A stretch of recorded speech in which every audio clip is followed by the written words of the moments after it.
Ipinagiba na ni Manila Mayor Francisco Isko Moreno, ang Barangay Hall ng 313 Zone 31 sa T. Alonzo, Santa Cruz sa nasabing lungsod na itinayo sa mismong bangkite dahilan upang hindi madaanan ng mga estudyante ng isang eskwelahan na natatakpan ng nasabing Barangay Hall. Layunin ng pagpapagiba ay upang magamit muli ng mga tao, residente at estudyante ang nasabing bangkita. Bakit? Bakit ganito pa rin? Tignan nyo yan mga kabatas natin. This is a different barangay hall. Okay? In a different barangay, of course. Sabi niya 61 million daw. Itong building sa Manila, 4 feet by 24 feet long. Ang hagdanan, nasa labas. Built on a sidewalk. Sino ang congressman nito? So, syempre, merong ano sa kanya, merong magtatanggol, sabi. At ang tanging basehan mo ay salitang daw. A lawyer should know better, don't you think? Sabi. Tinatanggol si Chua. O in-screenshot, meron ka palang kakupalan at kaepalan na linagay doon. Joel Chua. Diyan, no? Mga kabatas natin, pag titignan nyo kasi, doon, meron yung picture o meron siyang linagay dyan na LED light kung saan nakalagay yung pangalan niya. Even if these people are not supposed to be building infrastructures. Sabi ko nga sa inyo, kapag ang inyong congressman, ganyan, kakupal, kaepal, bisitahin nyo na, tignan nyo kung kurakot yan o hindi. Kasi malamang sa hindi. Ano ang intention niya kung bakit siya magpapatayo ng infrastructure? Hindi niya naman trabaho yan. Alangan naman gagawin niyo yung hindi niya trabaho, ano siya, superhero? Of course not. Di ba? This person should be unvotable. Di ba? My goodness. Ang problema dito, si Katrina, sabi niya, attorney, I saw sa post ng isa sa staff ni Kong Chua, hindi naman daw 61 million, but they never said kung magkano ba talaga. Alam nyo, at this point, I don't care about how much the structure is. Wala na akong pakialam doon. Ang pakialam ko ngayon, bakit may mga gantong klaseng tao na kumakain ng kaban ng bayan natin? Yun ang malaking problema ko dito ngayon. Bakit merong gantong mga klaseng tao? Kasi syempre sasabihin nila, attorney, hayaan mo na taga Maynila naman yung mga kumukuha dyan, gumaganyan.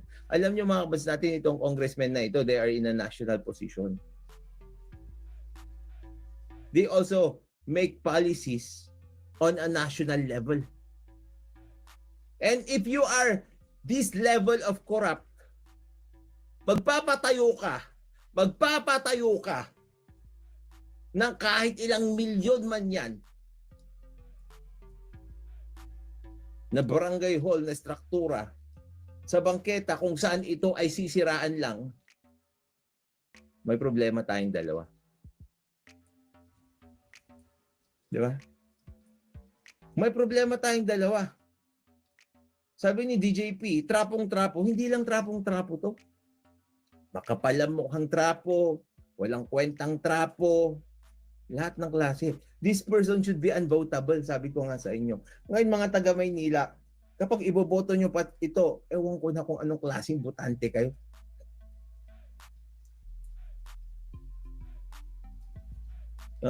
Sabi ni June Anderson, 61 million plus 19 million equals 80 million. Times minimum kickback na 30%, 24 million na kickback ni congressman. Pasok na sa election yan.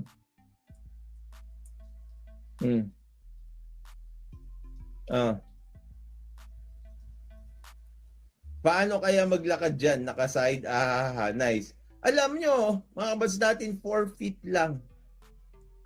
That's not even livable. Kung may claustrophobia ka, hindi ka makakapasok dito sa istrukturang ito. forfeit mga kabatas natin is just more than a meter. Lampas lang ng isang dipa ang forfeit, mga kabatas natin. Lampas lang ng isang dipa. Pag dinalawa mo na yung kamay mong ganyan, tapos kahit 5'10" ka, hawak mo na yung edge to edge nito. Yung side to side nito, hawak mo na. Pag ako pupunta ako dyan, igaganon ko yung kamay ko. Parang na yun, parang Samson. Abot ko na yung parehong dulo. My goodness. Tapos, ang palusot niya dito, wala daw lugar. Okay, pagbibigyan kita dun sa walang lugar. Pero bakit ka gagawa ng isang struktura na hindi magamit? Obviously, ang ginawa ni Joel Chua dito, basta may magawa. Basta may patayo. Kasi baka may makikbak. Baka lang. Siyempre, dito sa batas natin, maingat tayo. Tapos, bakit mo dinagay? Sinalpak yung pangalan mo dyan.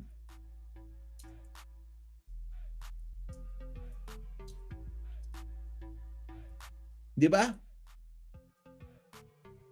Siyang ipaliwanag ito sa publiko. Bagamat tumangging magbigay ng pahayag ukol sa pambabatikos sa nasabing proyekto, pinabatid niyang sana'y maunawaan ng publiko ang sitwasyon sa lungsod pagdating sa limitasyon ng lupaing pampubliko. May limitasyon ka sa lupain.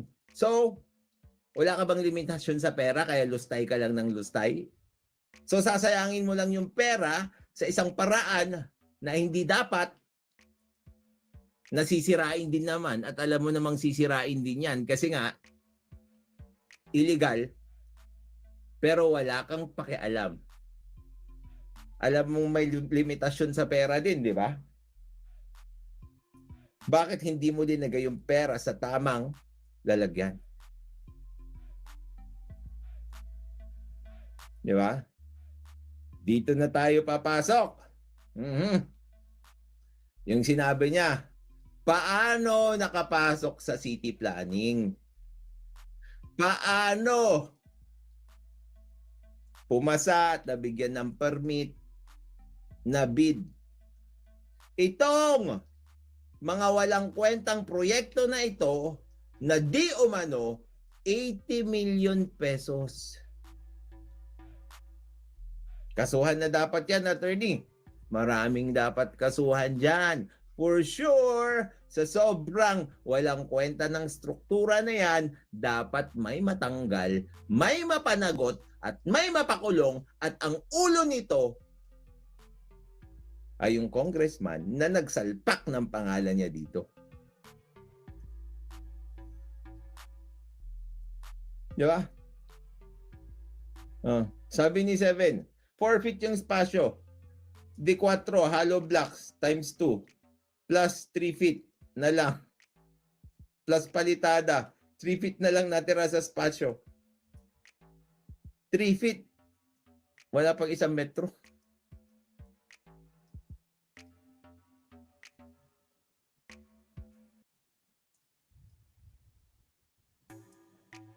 Di ba?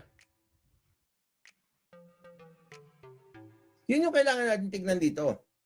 Sabi niya, dumaan naman lahat sa proseso.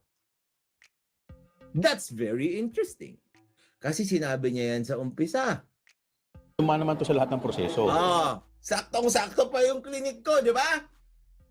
Ganon ako kalakas tumamba sa mga live streams natin.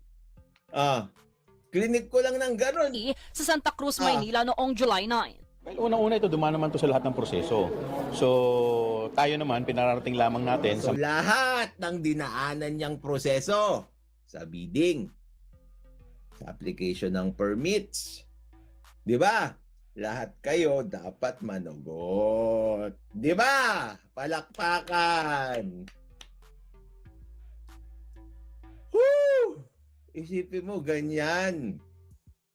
Sabi ni Alan Christopher Cruz Lim, ang malaking tanong po dyan, sino nag-procure? Sino nag-bid? Saang budget naka-allocate? Sino nag-process sa Bids and Awards Committee? Sino nag-approve ng plano? Nag-file ng permit? And so on. Madaming professional ang involved sa pagpirma mismo ng building plans. Ops. O sige, bigyan ko kayo ng konting paliwanag kasi ito yung mga sinasagot ko naman ng mga kaso kay Mayor Magalong. Okay? Ang mangyayari kasi dyan sa mga pondong ganyan, mga kabatas natin, pag local ganito ang paraan yan. Unang-una, mga kabatas natin, mag-a-allocate ng pondo yan. Yung Sangguniang, kunwari, yung Sangguniang, sasabihin niya, okay, maglalaan tayo ng 61 million para sa pagpapatayo ng barangay hall. O, goods na, may pondo. Ngayon, mga kabatas natin, ang mangyayari dyan, yung Bids and Awards Committee, mga kabatas natin, at saka anong pangalan doon? City Planning. May pangalan yun eh. My gosh. So, ang mangyayari dyan, doon sa Bids and Awards Committee kasi mga kabatas natin, kasama dyan yung city administrator, yung city legal, okay? Tapos merong mga consultants. Depende. Pero mga bats natin, maraming sangay ng gobyerno yan. Kukuha sila na magbibid. Okay?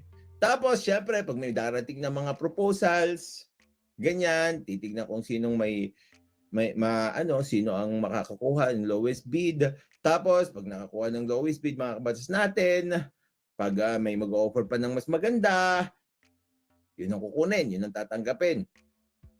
Okay? So, marami. Yun. City Planning and Development Office. Correct.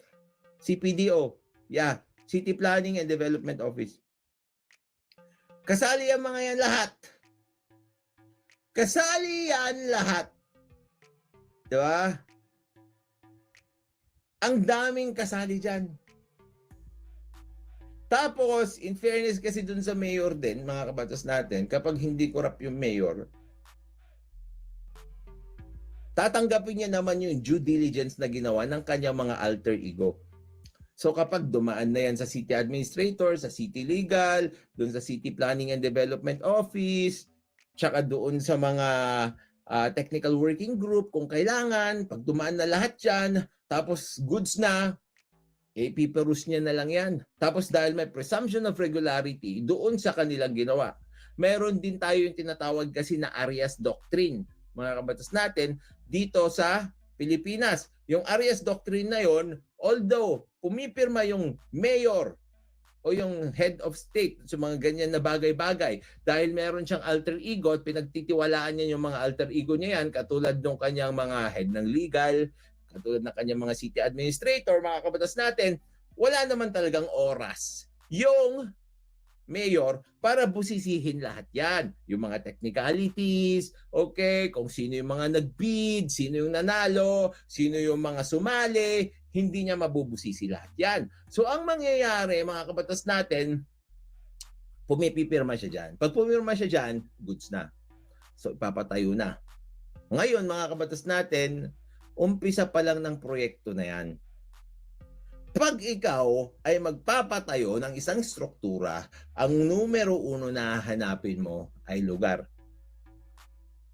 Alam niyo kung bakit kami nagka-issue doon sa Baguio, doon sa isang kinaso nila kay Mayor Magalong, hindi ko pala natatopic pa yun eh, kung saan yung housing project niya ay tinayo niya sa Tuba,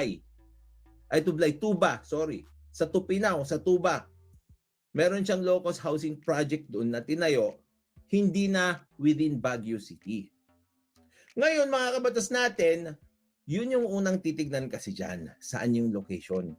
Kasi it will actually make a lot of sense na hindi mo mabubuo yung plano mo at hindi mo alam kung magkano at ilan ang ipapabid mo kasi hindi ka makakagawa ng plano kung wala kang tamang lokasyon.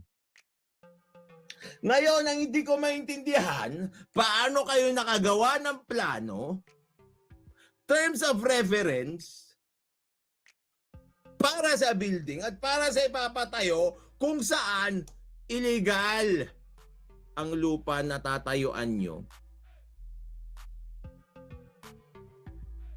Paano? How did that even pass phase 1 of planning?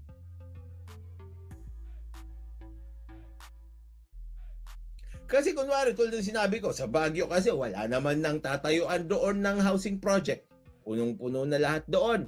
At saka sobrang mahal na yung mga lupa. So, bumili yung Baguio ng lupa sa katabing municipality nito, which is Tuba. Ngayon, nagkaroon lamang ng maayos na bidding, na pagpaplano nung nakahanap na ng location.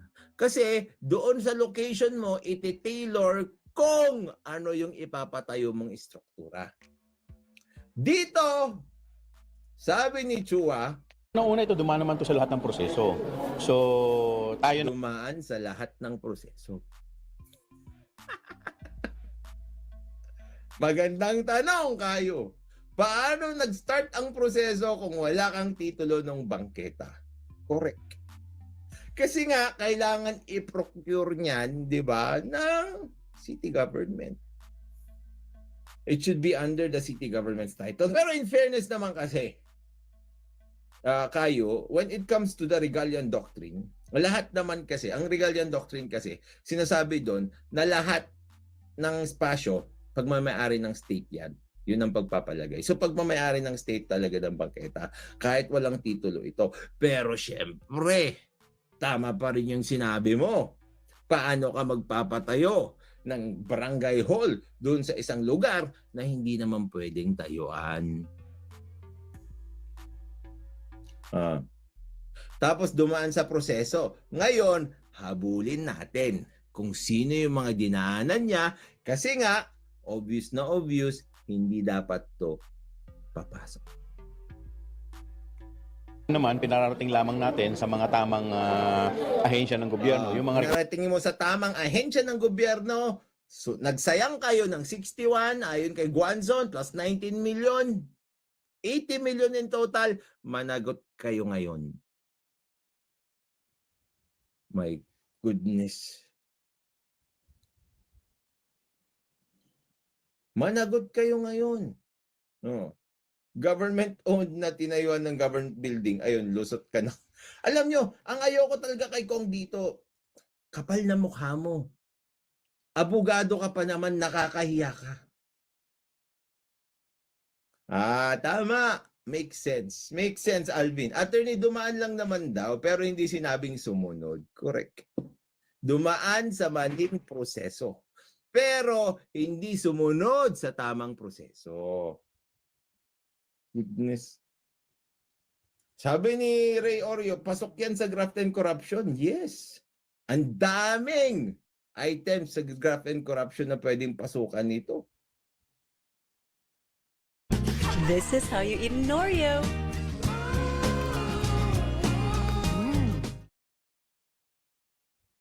Ngayon, sabi ko nga, Congressman Chua, pinapagiba yung building mo.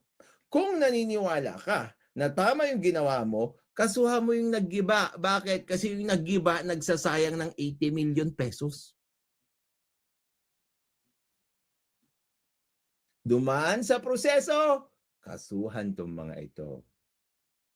Imagine that, mga kabatas natin. 61 million daw itong building sa Manila. 4 feet by 24 feet long. Ang hagdanan sa labas. You know, nandun nga naman yung hagdanan. Built on a sidewalk. Sino ang congressman nito? Point Chua. Tapos dito may mga tumitira pa kay Guanzon dito. Tama naman yung nire-raise na issue ni Guanzon dito eh. Tama yung sinabi rin ni Serenity dito. We should be angry at this. Blatantly corrupt. Inept. Nagsayang lang ng pera ng bayan. Grabe. It should have been put to a better use for the benefit of the people. Kainis. Ano na? Sana accountability. Dapat may managot. Nakakasawa na talaga mga corrupt na officials. Obviously, corrupt yung nagpatayo nito. Oh, tiba-tiba talaga. Oh.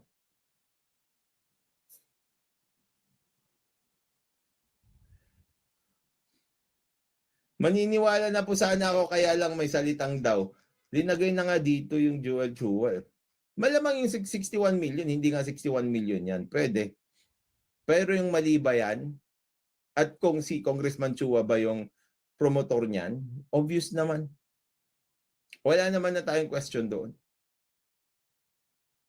Di ba? Sila ang pumapatay sa future ng bansa at mga Pilipino. Ops, ito. Magandang hamon ito, Congressman Chua. Imbestigahan nyo to sa Senado. Di ba? Sino kaya ang mag-iimbestiga dito? Kasi hindi lumalabas sa mainstream media eh. Yeah. Napakainit nito. Ang laking issue niyan. Isipin mo, sa bangketa ka nagtayo. Pero Golden Nation Network ang nag-cover. 14.6K subscribers lang.